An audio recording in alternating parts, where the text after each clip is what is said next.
Welcome to the Level Up Your Band podcast, episode 99.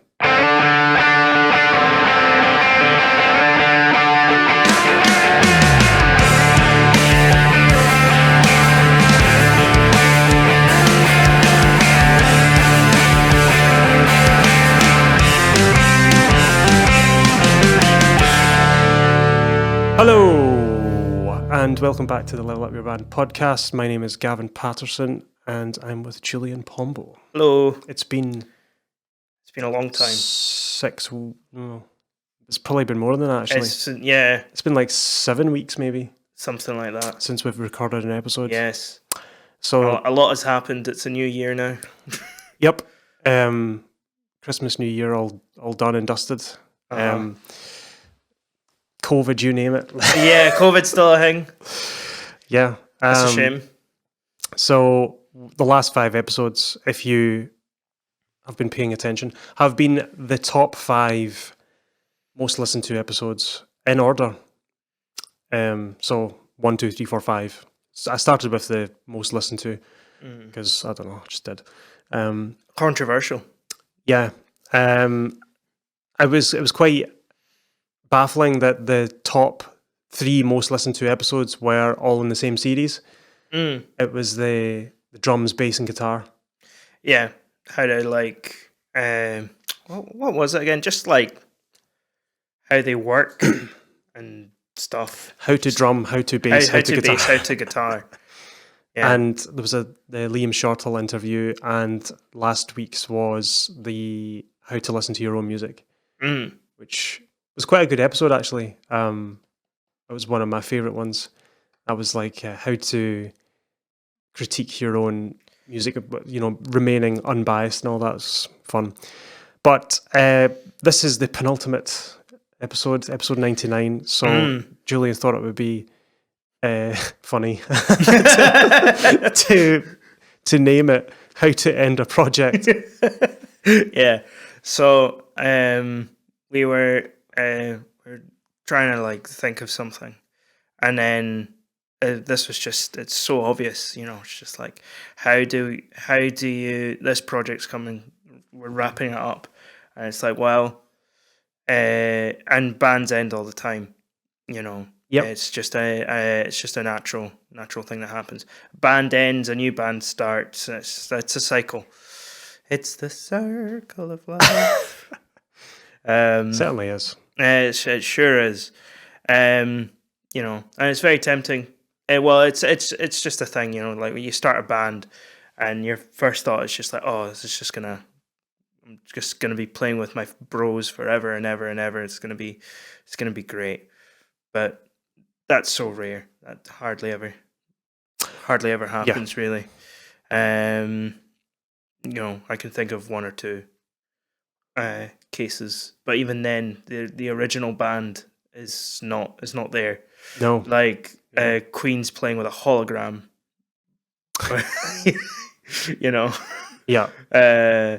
So, anyway, so bizarre, isn't it? It's quite anyway morbid. So we're just gonna have a wee chat about. It's gonna be 3 parts to the episode. Okay. How to recognize when it is time to move on, like different signs that it's like, okay, it's time to wrap this up.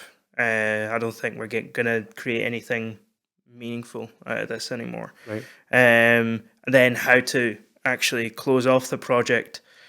But then looking at, because just because a project is ended doesn't mean it's the end of the whole project. It might be that it just turns into something completely new, something different. So that's how we'll look at that. That's what we'll look at. Signs your project / band is near the end of its life. First one that I have is band members have moved on or just don't have time for the band anymore. It's just a thing that's going to happen. People might lose interest over time. Yep. It's not their, when you started gigging, it will have been people's priority right at the very beginning. Yeah. And then it's just life. happens, and different, and life happens when you don't want it to happen. It's just it just pops up its head and goes, hello. John Lennon's razor or whatever. Yeah, exactly. And that just can't be helped. That's it just is what it is. So if you're noticing that there's a lot of that, maybe your bass player has started a family, and it's a young family, and it's just very busy, and he's tried to make time, and he's Selfish. finding that I know how horrible, but he just can't make the time. He is just far too busy. That might be an example. Not a student anymore. Not a poor student that's got time, time to kill. Yeah, totally. No money, loads energy. of time, loads of energy. Yeah, I'm thinking actually, like, back to when I'm not even that old. I'm 27 now. Grandpa Pombo over here. And then, but I'm thinking back to, like, even when I was 23, 24, and the amount of abuse I could put my body through, and the energy that I still had. And I've tried to do things like that in the past. I can't. It's impossible. Right. I can't do it. So, like, there's physical limitations as well. But so that's thing number one. Thing number two, which is a bit more scary. I don't think I've ever been in this situation, but it can happen, which is stagnation.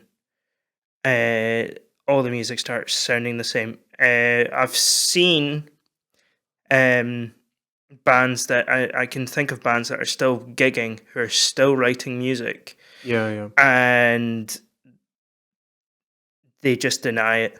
They're just like, oh yeah, no, it's not. We haven't written the same song 20 times. Yeah. We haven't. That's not a thing. Yeah. That's a scary thing to sort of retrospectively look back on and go, yeah, actually, we have stagnated quite a lot. There's nothing really new happening. Yeah. Yeah, I know a few bands like that. I would say Dream Theater is one of them. Lately, they haven't really had. In my opinion, they haven't written anything original in the last 10 years. Really, it's all been rehash stuff. Yeah, I had ideas. The same issue. I don't know if Jamie, the drummer, I've played in a band that all the band members are like pretty big Wolfpack fans, and I stopped listening to them after, I can't remember which release it was. I think it was like their second proper album, not EP, like second album. And it was just like, oh, this is just the same. Like up until that point, it was just like, oh, it's evolving, it's going somewhere, and I'm like, oh, it's just funky drums, quirky guitar, and very impressive minor pentatonic bass lines. Okay. Well, what's next? Yeah. And it's it's a thing. So if you've noticed that there is stagnation, be brave enough to either just point it out. I think you can do something about it. You can shake it up. We'll talk about that in later on. That comes up later on in the notes. But that can be a warning sign that things are coming to a close. The same can happen in everything. Like, it can happen in a company. Yeah, like if you've got too many like bureaucrats or just people who like don't bring any new ideas. They just all they do is create rules, or like there's no new idea creation. Exactly. I think a good example of that is Bethesda. Yeah. It's with Fallout 4, and which Fallout 4's, I enjoy playing bits of it. You do really notice it in video games, especially when you've got a series that just has loads and loads and loads of sequels, one after the other. Really big one, I think, is like Battlefield and Call of Duty. Yeah. To the point now where they're coming out and they're just broken, and they're the same. They have all the same game modes. Yeah, they're not taking any risks anymore. No. They're just delivering a product that they think their customers will want. Totally. Like, thinking about it, like, space combat. Like, let's do something wacky and weird. I think they did in one of the Call of Duty games. But it was just like one bit. It was just like, space like fighting. It's like, do you remember when Modern Warfare first came out in like 2004 or 5 or 6 or something? I remember like, everybody in school every single war game that was out at that point up until then was World War II, World War II, World War II, World War II, World War II, and then this one came out and it was like, this is everyone's Christmas, like Christmas 2004 or whenever it came out, I can't remember. And everyone got that game that Christmas, and it was just, what? This is amazing. This is so innovative. No one's ever done this before. It was a totally new concept, totally new idea, and it was like the success that they've had since is based on that game. And it's the key to like maintaining anything is to have a healthy balance between idea generation and management. So it's, if you get too managerial, things become stagnant because you don't allow any new ideas. You just focus on what you've got, and you just keep churning out the same thing because that worked before, but just because it worked before doesn't mean it's going to work forever. So you need to be open to change. I mean, that's what creative people do. They come in. If anyone's watched this is second week in January now. Is that? Yeah. So 10th, second week in January. So it's been out a while now. The Beatles documentary. You can see it happening in real time if you watch that on Disney Plus. It's the Get Back thing, the 3 episodes, Peter Jackson thing. You can watch it happening. The Beatles, especially John Lennon, I would say John Lennon is probably the most prolific in that band for idea generation. He just, everything about that man was just like new idea all the time. Even in conversation, he was just constantly like throwing out like comedic like puns and weird voices and just making accents and weird. He's just a idea creation machine. That's the type of person you want in a band. Yeah, it's constantly throwing out ideas, and then you can take those ideas and structure them. So it's that duality of like, chaos and order. Chaos and order. Yeah, that's exactly what it is. Yeah, totally. Next on the list, Drive to Continue. It's just not there anymore. Kind of similar to the first one, but more specifically, just like people just don't care anymore. Can't be bothered. Yeah, people can't be bothered. You might even notice yourself, I can't be bothered anymore. And as soon as you feel that it should be a wake up call for either something needs to change or it's time we wrap this up. Yeah, it's happened to me loads of times. But band members want to go in completely different directions artistically and musically. That's the next point. Yeah. I think it's more nuanced. It's a more nuanced point. I think it's just going to happen. Sometimes, and you don't know when it's going to happen. But like, people change, and people's tastes, and whatever. It just it all changes. So it might just be that either the band kind of evolves along with that. That can happen, but sometimes it's just very sudden and far too different. Kind of happened with one of the episodes we did about Jefferson Airplane. A classic example of like, let's do weird avant-garde kind of rocky stuff, and the guy who started it was just like, I just want to be in a folk rock band. Yeah. Yeah. It's like when you're young, you join a band because, I want to join a band. But it's like, I've joined bands where I didn't like the style of music. I just joined it because, it's a band, I'm going to join a band. but I didn't know anything about the style of music and didn't really like it. And it soon becomes apparent, oh, I really shouldn't be in this band because I don't like this music. Yeah. I don't like it. Totally. Which actually goes into the next point really nicely. Playing, writing, gigging is not fun anymore.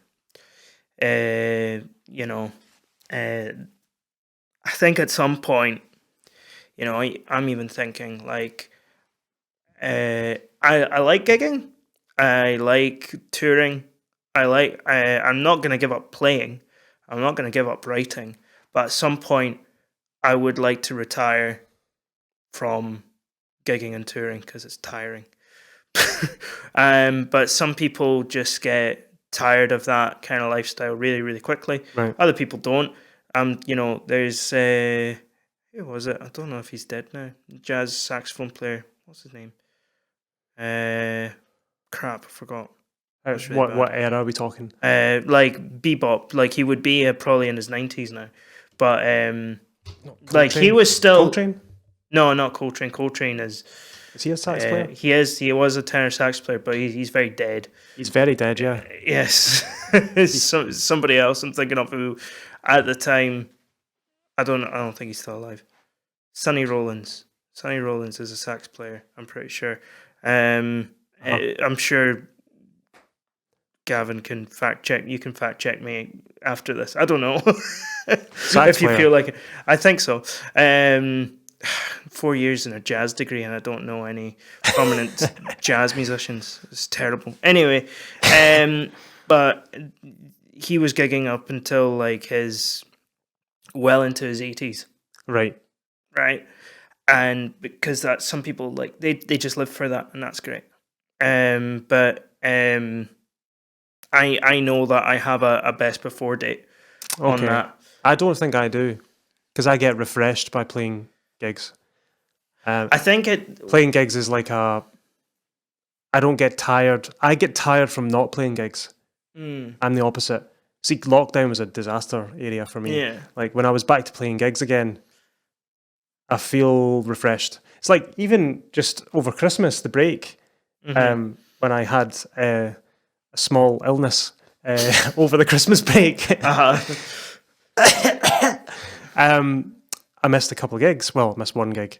When I got back, I was like, oh, thank God, this is brilliant. Yeah. Like, it just felt, I was just tired of not playing gigs. It's bizarre. Maybe that'll change when I get older, but I don't know.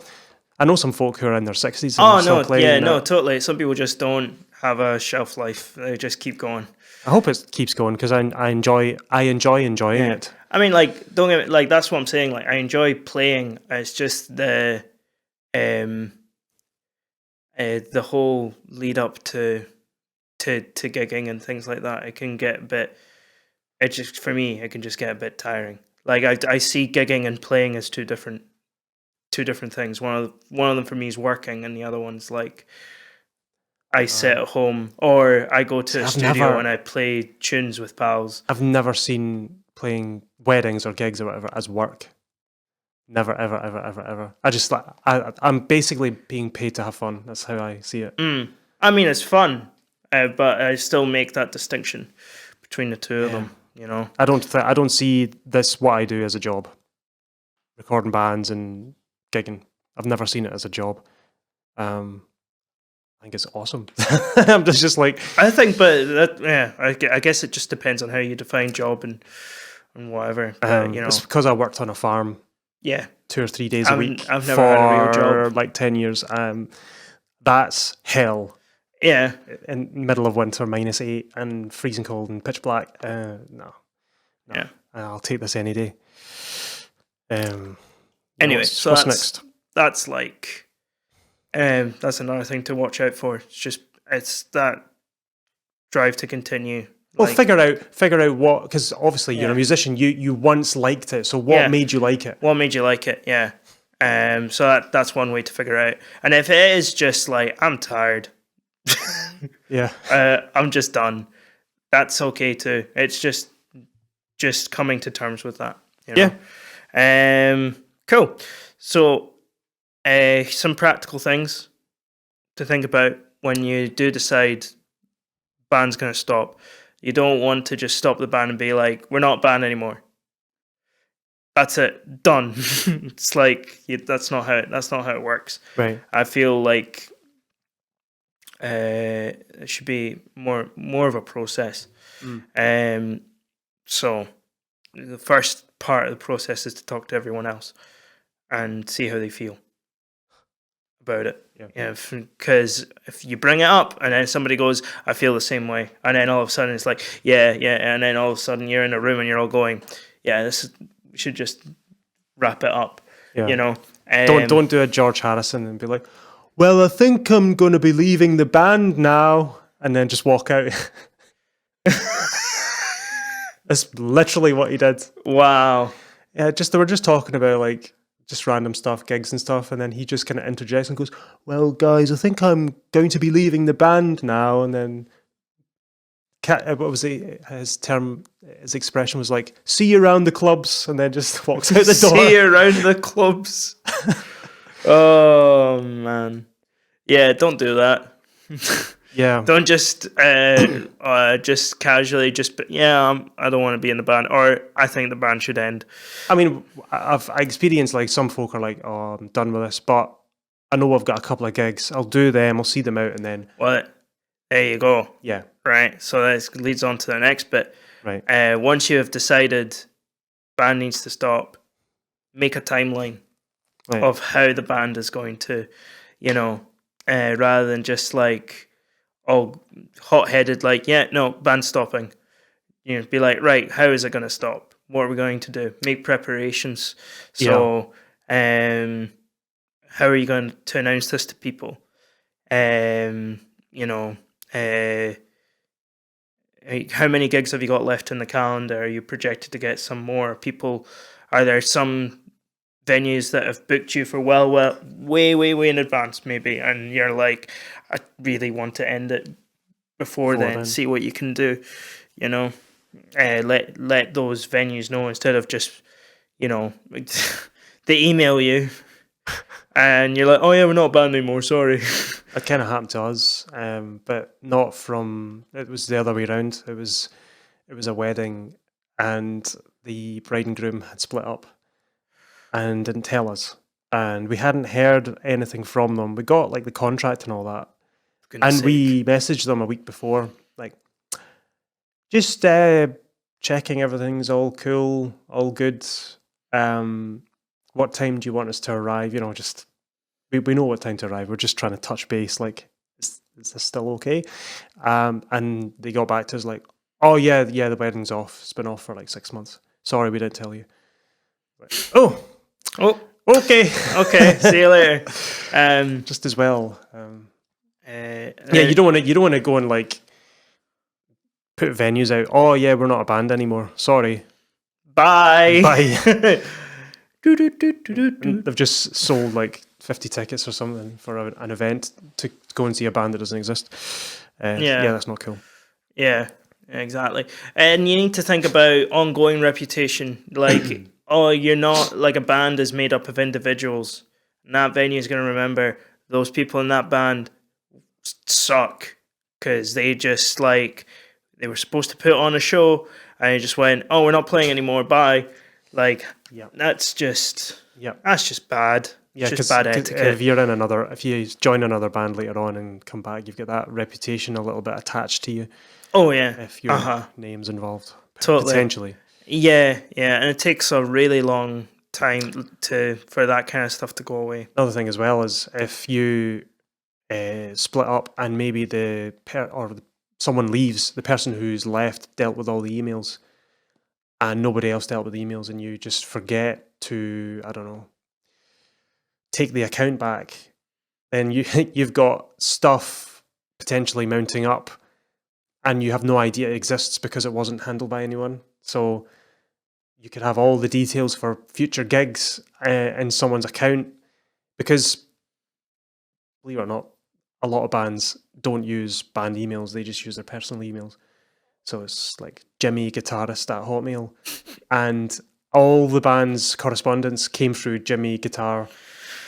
Yeah. And then Jimmy leaves the band, you're screwed. You can't tell all the oh, by the way, that's not our email address anymore. I can't imagine how much of a nightmare that would be. Because if you've got like 5 different things planned or even more, and it's all tied up in that email address, like accounts to like Wix or accounts to like I don't know, just software or t-shirt manufacturing or CD or PRS and all this, all registered in your guitarist email address that he's just left. Yeah. Oh, that's messy. That's really messy. Yeah, it's a real problem. Yeah, which kind of takes us into the next point, which is no one likes to talk about it, but money. So make an agreement, have a chat with your band, and make an agreement about royalty payments.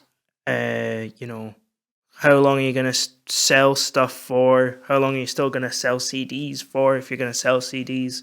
You know, what's going to happen to all the money that you earn from streaming? Who's that going to go to? You know, that kind of thing. Yeah. It's just something to think about. So have a chat, make sure everyone's in the same page. You know, I would even go as far as to maybe I don't think I'm taking this too far. I would make everybody sign a legal, like a binding contract, just in case you don't. I mean, I've watched too much Judge Judy, but like word of mouth is an issue. Or not, like, you know, like spoken agreements are not much to go on. They're practically useless. If you've got something you should have something in writing at all times. I think, especially when it comes to kind of serious matters like this. If you're a 17-year-old just out of high school, and your songs they've got an accumulation of 219 plays on Spotify, probably don't need to bother. But if you're a touring band and you have 15,000 followers on Instagram and you have, you know, tens of thousands of streams and stuff, and you're doing all right, and you've got a future, then protecting it. Yeah, I would do that. No, totally. I think even to go back to that point of like, you just don't know what will blow up. It could just be like your crappy EP for, you know, that you made when you were 16, 17. What happens if all of a sudden people like just decide, oh, this is great, I like this is this cult underground punk thing, and everything's registered under the singer's name, and you're sitting there, it's like, well, I contributed to that as the bass player or the drummer, I want to get in on some of that action, you know. And then you get taken to court by bass player or drummer who's bitter, and it's like, I want a share in this kind of thing. You know, it's just want to like I you know, I'm of the mindset of like, I think you should just learning from experience. You want to mitigate every single problem. I have signed contracts in the past for things like that. I always felt so stupid and pointless at the time. It will feel stupid and pointless, but you never know. Well, some of them did, some of them didn't. There were some ones where I did, and the music had potential, and there was fairly large followings. But there was other times where there was no followings at all. In fact, one of the songs didn't even get released. It was just, I think it was on SoundCloud or something. Right. And it had 19 plays or something. Okay. I'm talking like if you're, you know, you're putting stuff on Spotify, it's like very accessible to people. SoundCloud isn't even monetized. No. You know, but just something to think about. Doesn't hurt to do it. Nah. And it's just there. And if for whatever reason somebody tries to bamboozle you, you can just be like, I got it in writing. Whew. You know, is it the Factory Records punk label? They signed the first band to be signed to that label signed their contract in blood. punk rock. Yeah. Okay. I watched there's a documentary film thing on Factory Records. I highly recommend it. Cool. It's dreadful.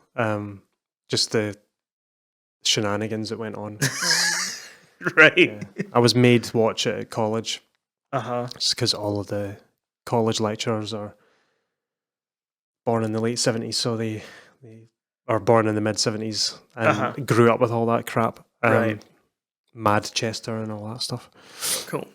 So, project has ended, maybe. There is always a chance to not necessarily not a true resurrection in D&D terms, but like just a revival of of what's left, right? Reanimation. No, reanimation's even worse. It's just like let's take all these dead parts and make a zombie a construct. Yeah, no. Like is modern there day a cinema. chance for things for this band to be revitalized? There always is. I think. I think even if you think that the band is coming to a close, you should still look at options. Of like, well, how could we keep this going? And if we don't keep going as like this specific band, could we kind of end that project, start a completely new thing, do a completely different thing? So that the first option is just take a break. Yep. From the band, even make a plan. Like bands do this quite a lot. They'll just say we're going to take 3-4 years break, especially if they've been gigging loads and touring loads and writing loads, releasing loads of stuff, and just going, yeah, we're just gonna take a small well, sometimes it is a large break, sometimes it's just a small break of like 6 months to a year, and then we'll come back and we'll see where we are. I think it's a very beneficial, so it can be a very good thing for bands. You can come back stronger. Oh yeah, 100%. It's like when you're building muscle. Not that I've tried, but I know I roughly know the mechanics of it, which is that you could be sitting there and you could just be pumping iron constantly all the time. Your muscles aren't going to actually get any bigger. You need to stop and let the muscle rest. So then it grows and it gets bigger, and then you come back stronger. So similar kind of approach. Yep.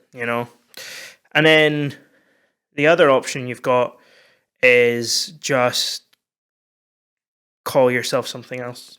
It might be that part of the limitation is your branding and it's the genre and the scene that you're working in, and you're like, sure, we started off as like a metalcore band or something, or a thrash metal band, but actually we all of us collectively have been listening to more shoegaze or dream pop or whatever, insert genre here, and you all are in agreement of like, I would be I'd be interested in continuing this project if we started writing more stuff like that. Then you have to make a decision of like, what do we tell the fans? Are we just gonna continue being this band, the same band, but rebrand the thing and be like, oh yeah, we don't play metalcore anymore, we'll write other things? And you might have some fans that are like, yeah, okay, cool, yeah, but it might be the case that you just have to bite the bullet and just say, we are not this band anymore, this project is finished. However, if you're still interested, we've started a new project, it's the same band, we're just doing something totally different. And go from there. Maybe a better alternative than just to pack it in altogether. Might be, yeah. And I think most cases that's what you're going to be looking at, or you can just completely change the style of the band, keep the name, and just tell the fans to suck it, like the Beatles did. Yeah, this is what we do now. Yeah, this is us now. A lot of bands do that. Paramore did that. Yeah. Yeah, I'm trying to think of. Um,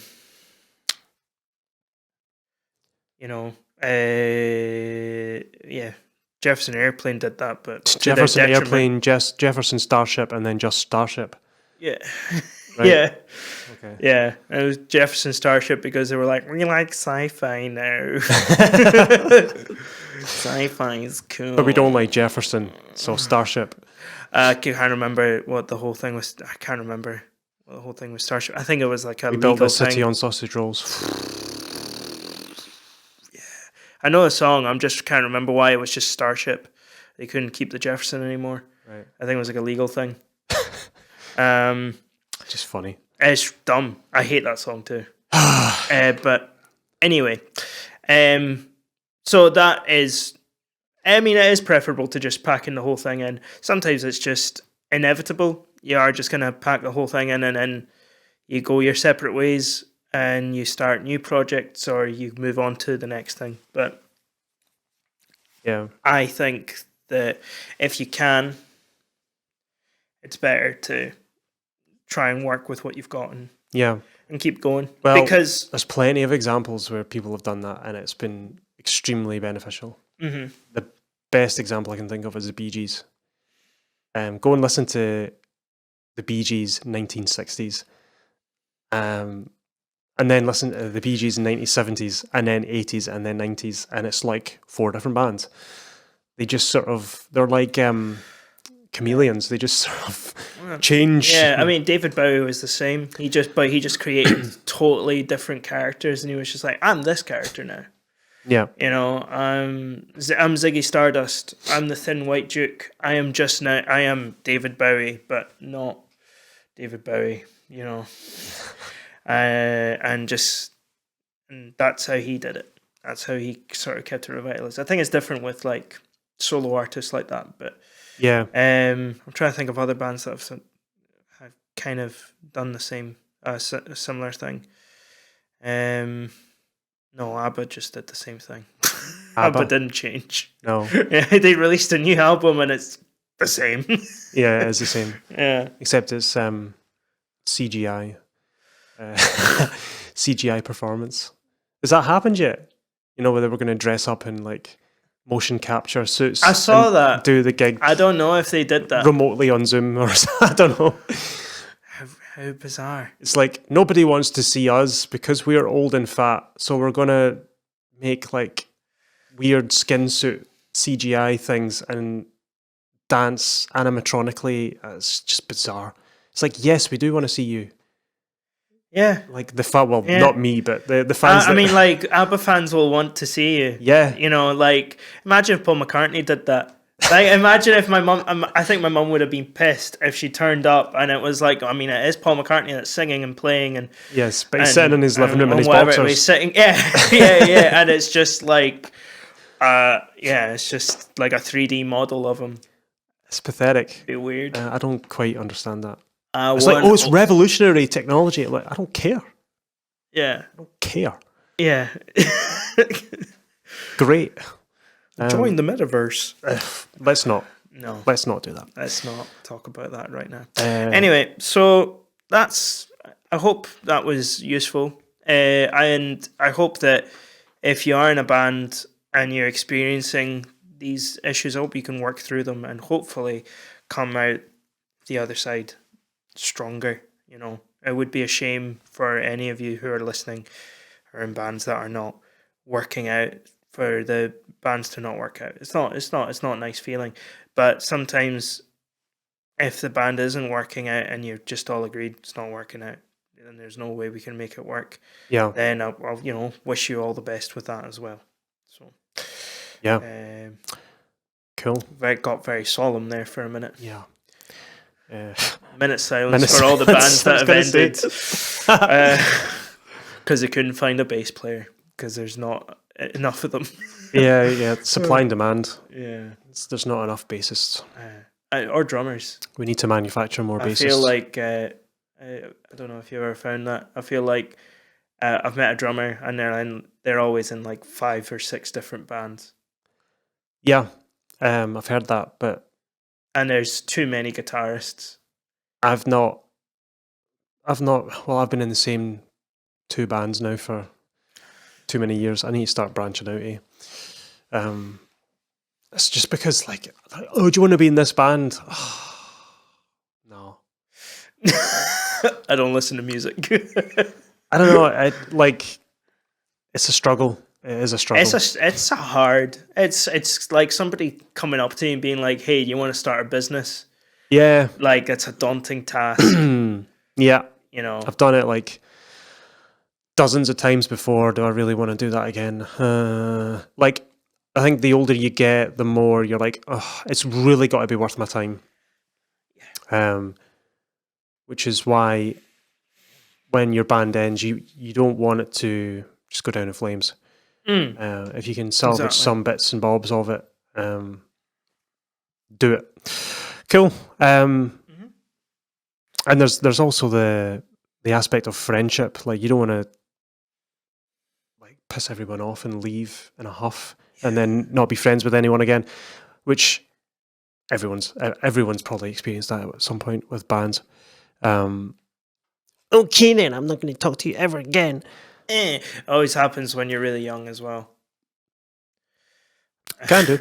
Can be when you're old as well. I mean, I'm sure it can be when you're old. I haven't experienced anything like that yet. Hopefully I'd never have to. But yeah.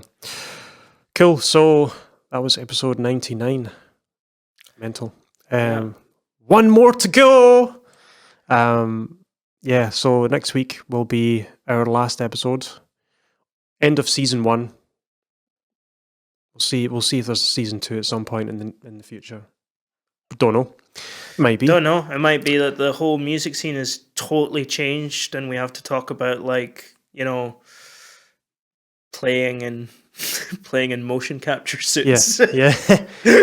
Which, should you get the Fender one or the Gibson one? How to connect your DAW to the metaverse.